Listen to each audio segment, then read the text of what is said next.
From 1979 to 1993, Chou would not have gotten off the beaten path because of fear of landmines. She's seen quite a few friends, quite a few neighbors gotten blown up, their limbs disappear, dying in front of her by walking and traversing these lands. And so after the war, when she was living here trying to survive, doing the very hard work of surviving, there was always a deep fear in her head that no matter how hard she tries, she might not live to see tomorrow.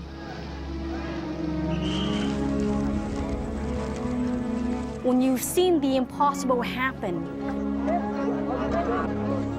anything after that was possible.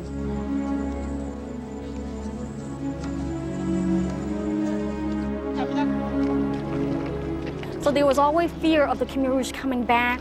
There was always fear of being kidnapped again. There was always fear of the war never ending.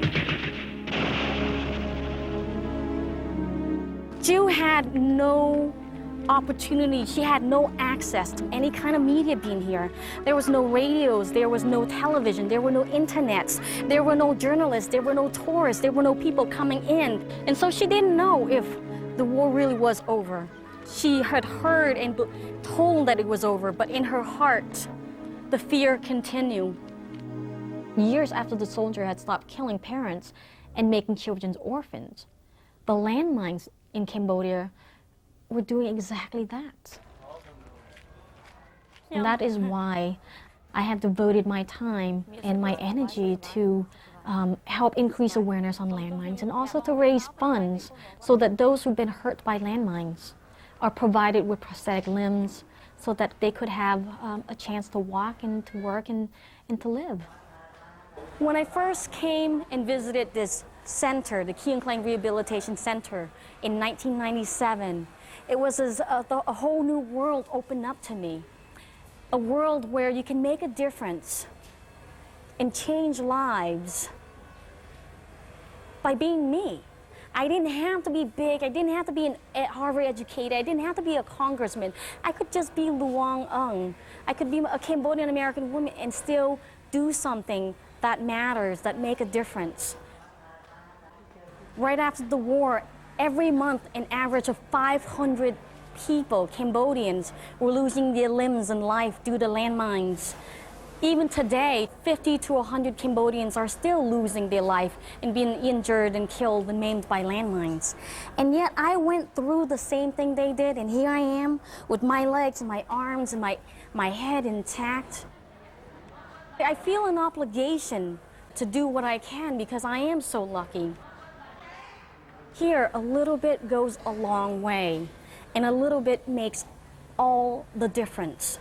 The cost is incredible. For $88, you can manufacture and give someone a chance to walk.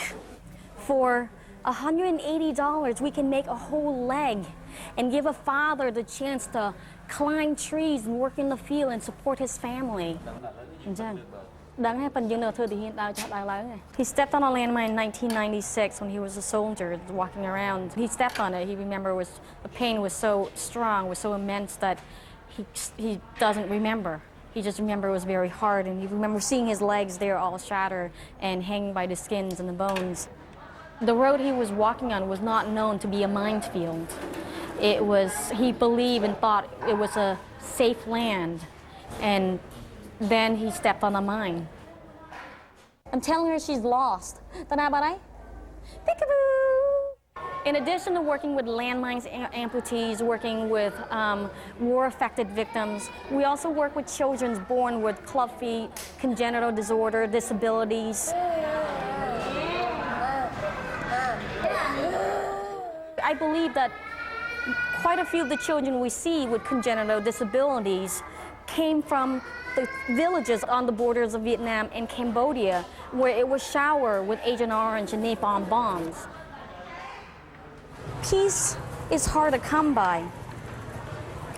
And what we're really doing here is literally giving war survivors a chance to survive the peace. And it makes all the difference.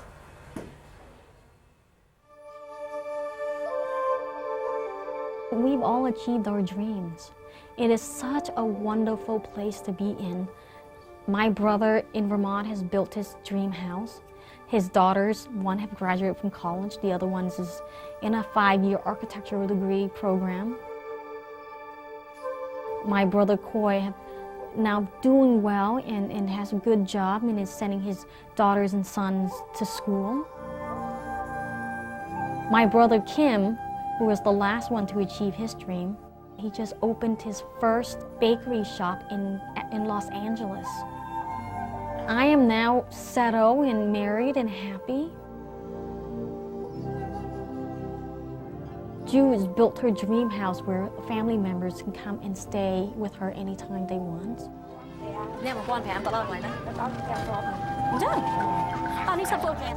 Chou's role in the community is of a gatherer. She gathers families, she gathers friends. And she loves that.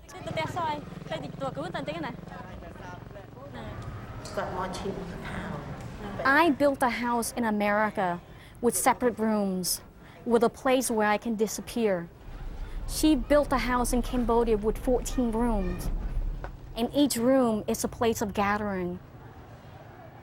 Each room is designated for a loved one to come and stay and live.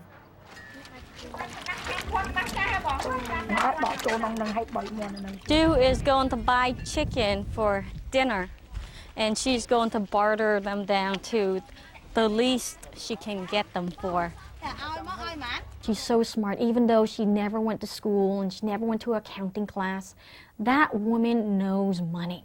Chou is trying to come up with as many things wrong with the chicken as she can so she can start bartering. The 2 chickens are for $7.50, and I said, that's kind of expensive. She said it's expensive only because it's the last couple of chicken. If there were other people selling it, we would be able to barter, but we don't have a lot of bartering power, despite the fact that Chou said, it's not a good chicken, it's too thin, it's not yellow enough. The saying in Cambodia that money that lands in Chou's hand does not slip through her fingers. She just knows how to save, and her husband makes money, gives it to her, she holds the money, she gives him an allowance to spend, give the kids a school allowance, and then she just saves it. That woman is phenomenal. So through their various different businesses, they save some money, Chou stashed it away, and now they have been able to build their dream house. To her, family is everything. She said she's very happy that I'm doing well and I'm knowledgeable, and she hopes that when I get older, I will come here and live together, and we can live together in old age and hang out and be together. Family is the most important thing. It's the only thing. She's not just my sister, she's my history. She's my roots. She's part of my soul. She's part of Cambodia.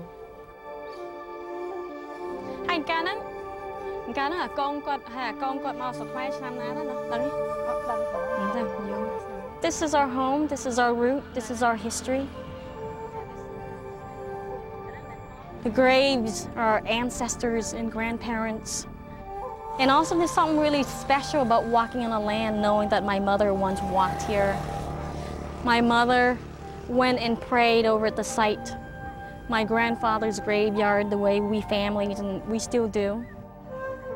My sister, Gil and Gek, played on the same land. So no matter where I go, if their spirits can't follow me, I know they're here, and so I come to them. America will always have a place in my heart and be my home. But Cambodia is my soul.